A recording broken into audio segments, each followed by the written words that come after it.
sinto muito orgulho, né, porque eu tenho duas mulheres em Brasília, da bancada do Rio Grande do Norte, que orgulha o nosso estado. Então essas mulheres chamam Zenaide Maia e a senadora Fátima Bezerra. Então, gente, vamos analisar bem, né, aí, quem faz pelo Rio Grande do Norte. E eu vejo na internet, está tudo. Hoje nós temos a internet, tudo está na internet. E veja quem é o seu candidato, eu sou candidata nessas eleições de 2018. Deve estar dizendo aí demais. A senhora falou daí dos Correios, né? Eu lembro, né, que durante o mandato da presidente Dilma, muitos funcionários do Correio foram lá contra o mandato da presidente Dilma, torceram aí, né, pela saída de Dilma Rousseff dos Correios. Será que essas pessoas se arrependeram?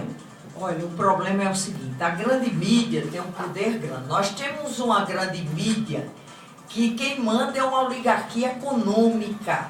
Então ela diz quem paga ela. Se vocês olharem a emenda 95 que botou teto em saúde, educação e segurança pública, não botou para marketing e comunicação. A sorte da população ainda são rádios comunitárias, que eu tenho o maior respeito. E as mídias sociais. Mas eu quero dizer que esse pessoal tem uma cara de pau muito grande. Lá ele tira todos os direitos dos trabalhadores, vota em Temer, todos os projetos contra o povo brasileiro. Eles estão para vender a Casa da Moeda, gente. Você tem ideia, a Casa da Moeda, porque a gente, quem estudou história, sabe que o país que vence a guerra impõe a moeda dele para outro país. Daí a Eletrobras, ele quer vender nossas hidrelétricas, nosso ar. Que a gente hoje, que é nosso. O Rio Grande do Norte já produz energia que dá para ser autossuficiente. O sol dá, nenhum país do mundo dá seu poder energético, deixa para outro. Agora, eu digo o seguinte, nenhuma votação dessa é gratuita. A sua fonte e o que me chama a atenção é que, por exemplo, a medida provisória 795, aquela que anistiou os impostos das petroleiras estrangeiras, tirou R$1 trilhão da saúde e da educação dos municípios. E esse mesmo povo que aprovou isso, ele vem por município, aí dá uma ambulância, um gabinete dentário, calça uma rua, quando tirou milhões dos municípios brasileiros, que é onde o povo mora, que o prefeito poderia receber sem precisar pedir nada a ninguém. Eu digo o seguinte, não existe nada bom nesse governo Temer. E eles, nesse final de governo, todo dia eles aprovam alguma coisa contra a população brasileira. É tudo contra o trabalhador. Eu costumo dizer, gente, onde é que trabalhador é problema?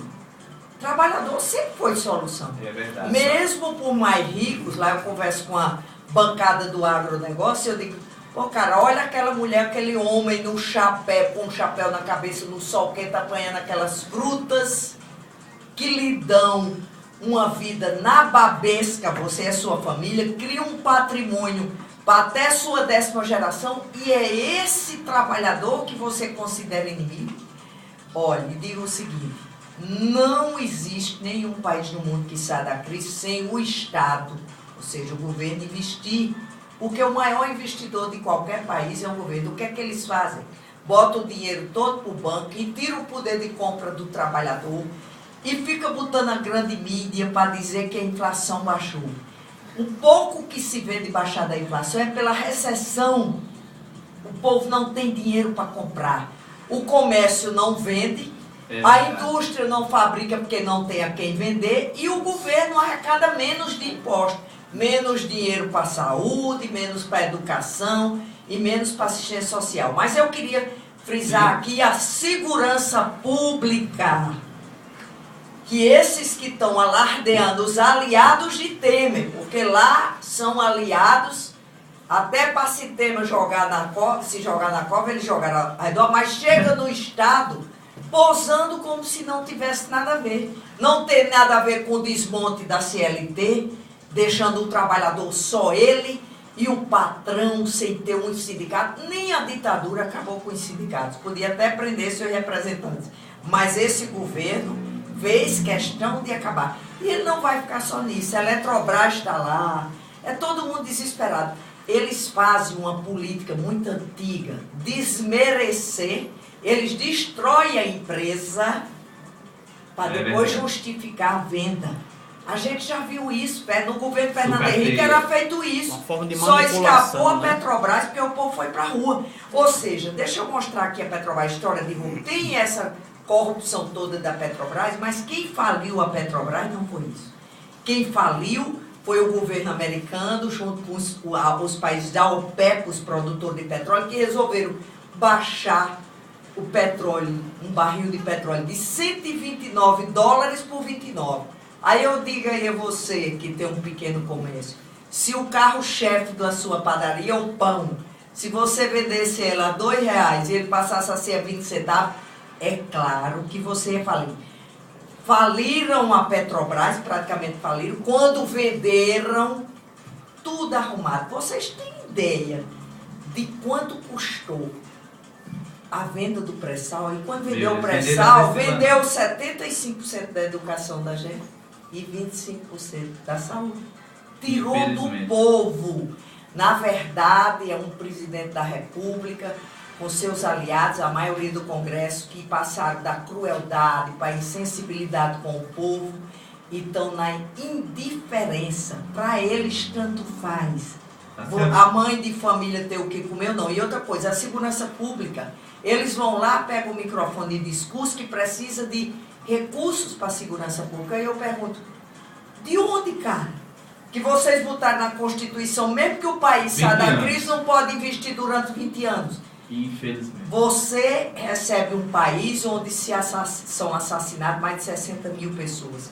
Morre mais ou menos outro tanto, porque eu sou médica do SUS e vi muita gente morrer de morte evitável, por falta de recursos, que eu sabia que se tivesse recurso não morreria. Aí você acha que uma saúde que já está pedindo socorro, o SUS, eles querem acabar com o SUS, porque com todo pouco financiamento, ainda é quem salva a vida do povo. Mas eles querem acabar porque eles querem que todos tenham uma previdência que é para os bancos. Aí quem vai ter a previdência? Quem vai ter um plano de saúde? É verdade. Quem vai ter? Só os ricos. Sim. E os pobres que morrem em fila de hospital. Então, mas a população tem uma redenção. O voto. Exato. A gente ainda pode votar, viu, gente? Por favor, tenham um olhar diferenciado para quem vocês vão votar lá, para não tirar o resto, porque daqui até junho eles vão tirar um bocado de coisa aí. Deputada Zenaide, a senhora acha, né, que teve muita panela, que os paneleiros eles se arrependeram? Sim, aí é o que eu queria dizer. Acredito que muita gente, do jeito que a grande mídia mostrou, que na hora que tirasse, porque o que era passar é o seguinte, tirou Dilma, o país volta a crescer, os investidores vão dar credibilidade, vai ter emprego, tudo. E o povo está vendo que isso foi uma mentira. Acabou a expansão do IBGE. Olha, 20 milhões de desempregados, porque o pessoal do IBGE passa pra gente. 14 milhões são aqueles que tinham emprego e perderam. Mas aquele jovem que completou 18 anos e que não tinha emprego, quando soma são 20 milhões. 134 mil empresas brasileiras fecharam as portas nesses últimos anos. Deputada Zenaide, a gente é frequente agora a gente vê as pessoas, né? As pessoas voltaram a pedir esmola. A pedir esmola nas ruas é frequente agora, né? A gente não via tanto, né? Mas agora, deputada, é muita gente já na rua, na sua casa, pedindo esmola. Né? E tudo isso, né, refletindo aí nessa política, né, contra o trabalhador, contra o povo, né, do nosso querido Estado. Me permita interromper esse raciocínio. Além disso, as pessoas primeiramente contam com Deus e depois com as redes sociais, porque são crianças com problemas de saúde grave, idosos, enfim. As pessoas apelam primeiramente a Deus e as redes sociais, há muitas campanhas. Por quê? Não existe mais o INSS, né? Chega, me ajuda aí. O sistema de saúde, né? O SUS, exatamente. Não existe. Aproveitando, doutora Zenaide, muito boa noite. Eu me chamo Eduardo Rocha. Tem uma pergunta aqui para a senhora do ouvinte, que diz o seguinte: é o nosso amigo Elidelson de Capim Macio. Ele pergunta o seguinte: o que a senadora tem. Deputada, ela pré-candidata, né? Nesse novo trajeto da senhora, a pergunta que ele faz é o seguinte: o que a senhora tem de projeto com relação aos LGBTs e aos povos de religião africana matriz africana? Olha, eu acho que o Brasil foi outro retrocesso grande. Eles voltaram a perseguir as minorias. Não é isso. A gente tem uma batalha, por exemplo, a gente tem um Ministério das Mulheres numa coordenação grande que eles acabaram com isso. Até a cultura do povo eles querem acabar. Hoje eu ouvi uma coisa na TV Câmara, num programa, na TV Câmara, num programa dos indígenas. Eles querem, tem algo grave lá, eles querem trazer a demarcação de terra para o Congresso. Você imagina que o Congresso tem uma quantidade de agropecuaristas do tamanho do mundo que por eles não tinham nem índio. Então eu vi uma indígena dizer o seguinte, terminar, eu peguei rapidamente assim, ela dizendo que por que é que o povo branco não precisa deixar de ser o povo branco e eles que têm mais de 500 anos aqui querem que eles não sejam mais índios. Quer dizer, a mulher resumiu isso, cheguei, eu me emocionei. Então, não existe nada para LGBT, é um tabu. Eles não querem que... Eles têm agora um projeto lá, escola sem partido. Isso quer dizer que eles querem os nossos jovens alienados, sem participar da vida política. É o contrário do que eu digo. Lá a gente, os projetos, tudo, e a gente fica batalhando. Mas, infelizmente, você que está me perguntando, quem define é o Congresso. E eu digo o seguinte, se mudar o presidente, mas mantiver esse mesmo Congresso, nós não vamos mudar nada. Porque o poder do Congresso, aí pergunta, qual o poder do presidente da República? Barganhar, negociar com o Congresso para votar no que ele quer. Porque o poder mesmo é o Congresso. Então, essa história de você ser deputado federal ou senador e dizer não porque não sei o quê, tirou os direitos dos trabalhadores porque quis, tirou os recursos porque votou a favor de medidas provisórias, tirando milhões, bilhões do povo brasileiro da saúde. Porque quando diz assim, a Receita Federal deixou de arrecadar. Gente, é dinheiro que deixou de ir para a saúde, para a educação e segurança pública desse povo. Então, não acredite nesse falar que eu quero mais recursos, eu estou indo a Brasília, eu estou em Brasília, o senador tal, o deputado tal está atrás de recursos. Mudança do pacto federativo, porque o governo federal fica com 60% do bolo da arrecadação e os municípios e os estados com bem menos. Essa balela de dizer defende não, quando é para fazer refis de grandes empresas, renúncias fiscais, até para empresas estrangeiras, como eu mostrei, vota tudo a favor do governo. Então, não se iludam. O Congresso, esse Congresso que está aí, ele quer os prefeitos e os governadores dos estados na mão, que é para quando disser o seguinte, basta dizer o seguinte, eles estão tirando, não tiraram no papel, mas tiraram a autonomia das universidades, a autonomia administrativa e financeira das universidades federais, dos IEFs. O que é que eles fazem? Eu tive no Ministério da Educação, está lá, emendas impositivas botadas, e eles segurando, porque antes você apresentava a medição da obra e o dinheiro vinha automaticamente. Agora tem que os setores ir lá no pé do ministro e o ministro chamar um deputado ou um senador do lado de Temer para ele dizer, liberei o recurso que tinha direito de ser liberado. Ou seja, a gente está tendo um retrocesso, gente. O foco principal é não permitir que o filho do pobre sente no banco da universidade, nem do Instituto Federal, porque é a única maneira que eles têm de haver o apartheid. Ou seja, por que ele não quer que o filho da empregada faça a universidade? Porque no concurso público vai concorrer com o filho do juiz, do promotor, do médico, em pé de igualdade. Somente pela educação você evita que uma sociedade seja totalmente... Um governo que não oferece educação de qualidade para todos, e sim para um grupo diferenciado. Um governo que não quer que os pobres, mais de 80% desse país, tenham acesso à saúde. Um governo e seus apoiadores que faz isso, esse crime com a população brasileira, não pode merecer o respeito do povo. Não pode. Que é isso. Doutora Zenaide, eu tenho um costume de dizer que a gente está vivendo uma vida de escravidão moderna. Né?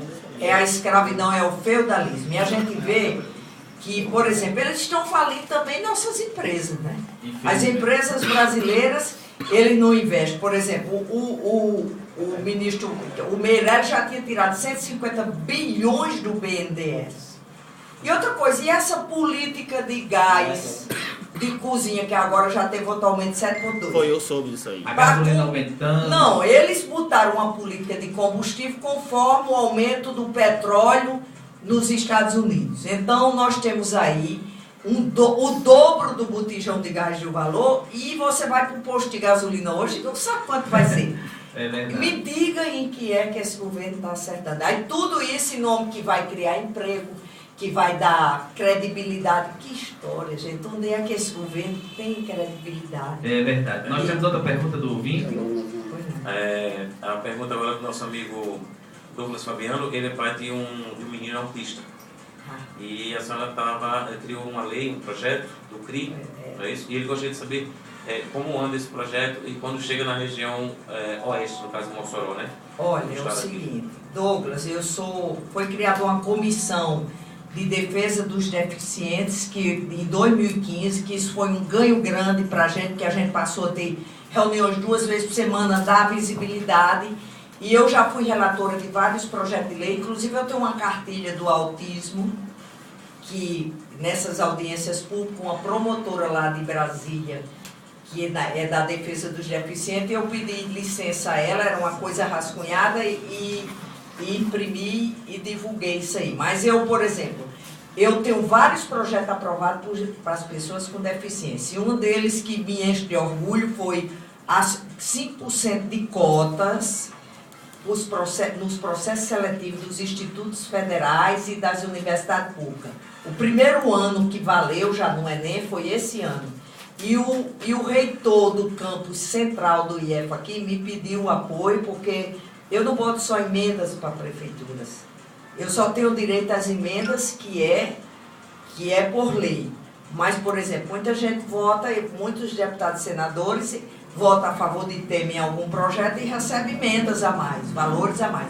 Então, o que é que acontece? 5%. Ele veio me pedir ajuda para preparar a acessibilidade, porque só nesse último processo seletivo ele está recebendo 45 pessoas com deficiência, jovens, deficiência auditiva, visual. Outra coisa, vários projetos já aprovados, por exemplo, isenção de IPI para computadores, telefones e tudo, entendeu? Então a gente tem vários projetos. Um que a gente aprovou, já foi aprovado no Senado, que eu também fui relatora, é obrigar os espaços de lazer públicos e privados a ter pelo menos 5% de equipamento por deficiente. Porque quem não é deficiente não sabe o que é isso. Inclusive, entendeu? Então a gente tem uma luta constante e eu faço parte dessa comissão desde que começou. Inclusive eu consegui no ano anterior o prêmio Brasil Inclusão por a Associação dos Deficientes Físicos do Estado do Rio Grande do Norte, que é aqui na Zona Norte. E esse ano, o ano passado, eu consegui para o Instituto dos Cegos do Rio Grande do Norte. Então, eu tenho um olhar diferenciado, é 24% da população. E costumo dizer, muitas vezes a deficiência depende da sociedade. Porque se eu sou um cadeirante, mas onde eu chegar eu tenho acessibilidade, aquilo deixa de ser uma deficiência para mim. É verdade. Se eu sou um surdo mudo, mas todos os programas de televisão tendo a janela de Libras, aquilo deixa de ser um problema para mim. Então a sociedade tem como quebrar essas barreiras e essa comissão, a gente já teve um avanço muito grande. Outra coisa que eu queria chamar a atenção dos deficientes, principalmente os intelectuais, que a gente chama. Por exemplo, isso são pacientes, são pessoas, crianças, que até 18 anos têm a escola inclusiva, pública, que tem a obrigação de incluir na escola pública. Mas depois de 18 anos, nem o Estado, nem o município não tem mais obrigação. Então é uma população de adultos que os pais levam para casa e deixam de existir, principalmente o deficiente intelectual. Então eu também fui relatora de um projeto que se chama Educação por Toda a Vida. Coisa boa. Que foi aprovada na Câmara e já foi aprovada no Senado.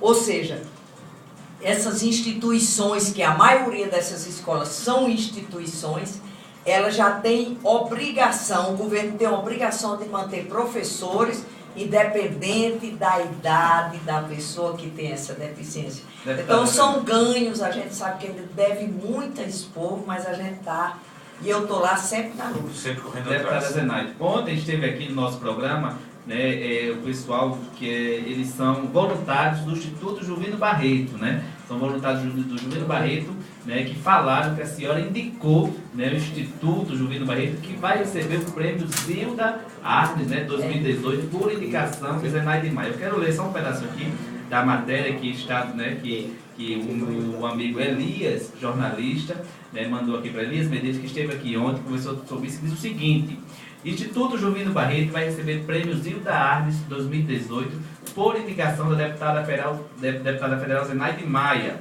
O Instituto Juvino Barreto é agraciado com o prêmio Zilda Arnes 2018 com a indicação da deputada federal Zenaide Maia. A eleição e divulgação dos vencedores aconteceram na tarde de terça-feira, dia 9, em Brasília. Este ano, o Juvino Barreto comemora 76 anos de fundação. O prêmio foi criado em setembro de 2017 e regulamentado pelo ato da mesa 2009 e 2017, sendo uma forma de reconhecimento das pessoas e instituições que contribuíram ou têm contribuído ativamente na defesa dos direitos das pessoas com deficiência. E idosos. É isso mesmo, é o seguinte, aparentemente pode não parecer, mas o Brasil todo, esse prêmio vai ser entregue dia 13 de junho, a representação do Juvino Barreto vai estar lá, dá visibilidade. Isso. Vocês têm um papel fundamental na imprensa. Muitas vezes as pessoas, por exemplo, eu digo que o maior ganho do deficiente foi a sociedade, foi mostrar à sociedade que 24% do povo brasileiro tem algum tipo de deficiência e que não é uma coisa que não exista. Então você já vê um olhar diferenciado. As leis criadas, mas a visibilidade. Então um trabalho do Juvino Barreto merece o respeito. Então quando surgiu da população, então por que não mostrar, não só o Rio Grande do Norte, mas o Brasil, um reconhecimento disso, entendeu? Bem rapidinho aqui, já está no nosso horário, já está chegando ao fim, né? Eu quero perguntar agora a essa senhora. A senhora está pré-candidata a senadora do Rio Grande do Norte pelo PHS, aí em conjunto com, né, que vem aí também com a deputada, a senadora Fátima Bezerra, né, candidata a governadora do Rio Grande do Norte. Desculpa, pré-candidata. A senhora está pré-candidata e Fátima também pré-candidata a senadora do Rio Grande do Norte. Como é que está a avaliação? Como é que está essa chapa PHS-PT? Olha, a gente está vendo tudo, o que é que faz unir esses partidos, PCdoB, PT, é a defesa da democracia, é a defesa do povo brasileiro e a defesa dos trabalhadores, porque de repente esse Congresso e esse presidente da República resolveu dizer que a culpa é do trabalhador, a culpa é do servidor público, que nós vamos retirar deles o poder de compra, o poder de falar, não vamos extinguir os órgãos que são os seus sindicatos de lutar por eles. Mas eu queria dizer aqui a vocês, o povo é quem tem o poder de tirar e botar os seus representantes. Então a população está na hora de unir e dizer por que estão vendendo nossa Casa da Moeda, por que venderam o nosso pré-sal. E bem rapidinho, deputada Zenaide, aqui tem uma frase que eu gosto muito, que a senhora diz: Zenaide não tem ouro e nem prata. É, só o trabalho. E Zenaide não tem partido, mas eu tenho um maior, que é o povo. Eu não voto contra o povo, não tem história de eu estar votando contra o trabalhador. Eu não fui para Brasília para isso. É meu primeiro mandato, aí me pergunta, muita gente diz, não tem experiência. Se você seguir a Constituição, se você respeitar o povo, você está correta, não precisa ter milhares de diplomas e nem idade para isso. Precisa respeitar a Constituição, não ter dois pesos e duas medidas. Gente que defende gente, e eu respeito, gente que defende gente. Por isso que essas instituições não governamentais que ficam ali dando a vida para cuidar daquelas pessoas com idade, que eu vejo ali, é um mini hospital. Como não vamos respeitar esse povo? Deputada Zenaide, a gente agradece aqui, né, já são 17 horas e 56 minutos. A gente agradece a sua participação aqui no programa Hora das Comunidades, né, que é Eduardo Rocha, eu, Jefferson Andrade, Eduardo Rocha, Ricardo Informática, Ricardo Luiz. Quero agradecer a presença aqui da diretora Poliana Santos, né, obrigado, Poliana, por, né, a Gelmar também, né, por deixar a gente fazer esse programa aqui, Gelmar Dantas, né, a Hora das Comunidades. Aqui, Zenaide, nosso programa, né, a gente um pouco, a gente fala das comunidades, problemas comunitários. Só que a gente não só faz falar, não, a gente vai atrás da secretaria, porque muitas vezes o problema está na sua rua, só que a secretaria não sabe, o secretário não sabe, e acho que é bom, a comunidade tem esse papel, né, de fiscalizar o gestor público, e aqui as pessoas ligam, reclamam, e a gente vai atrás desse problema e tenta resolver os problemas comunitários, né, da comunidade. O programa Hora das Comunidades, nós não temos bandeira partidária. Nosso partido aqui é a comunidade, a comunidade. Então, muito obrigado pela sua presença, quero que a senhora volte sempre, e que em breve aí, a senhora hoje é pré, né, e nós queremos entrevistar a senhora, porque a senhora foi candidata,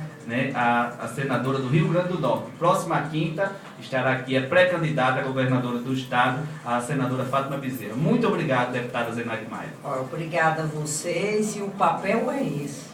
Comunidade, cidade é onde mora, comunidade aí é que é mais próxima mesmo.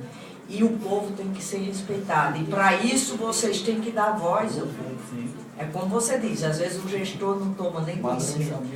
Visibilidade para os problemas é que faz o povo hoje ter conhecimento. A coisa que mais me emociona é quando eu vejo, às vezes me perguntam assim, Zenaide, lá, você não tem medo de votar contra? Eu digo, eu tenho o maior orgulho quando eu vejo uma pessoa que não tem bens materiais, que tem uma determinada idade, mas que tem posição. É verdade. Que luta pelos seus ideais, que exige respeito. Então, amor ao próximo. E eu costumo dizer, eu sou uma mulher de fé, viu? Eu sou católica praticante. E fé para mim é insistir, persistir, nunca desistir de lutar pelo mais carente e os vulneráveis. Porque quem já tem muito, tem muita vontade de ter ainda mais. Mas tem essa população aí que está clamando por respeito e muitas vezes por um prato de comida. Obrigado, deputada Zenaide. Muito obrigado. E vem aí o texto dos homens e até amanhã, se Deus quiser. Boa noite a todos. Daqui a pouco os outros estão mais religiões que a mulher está dizendo. Nós temos que fazer o preço da mulher. 87,9. Zona Norte FM. Ele trabalha até lá. Não vou Na Hora das Comunidades. De segunda a sexta. lá. Apresentação: Jefferson Andrade e Eduardo Rocha.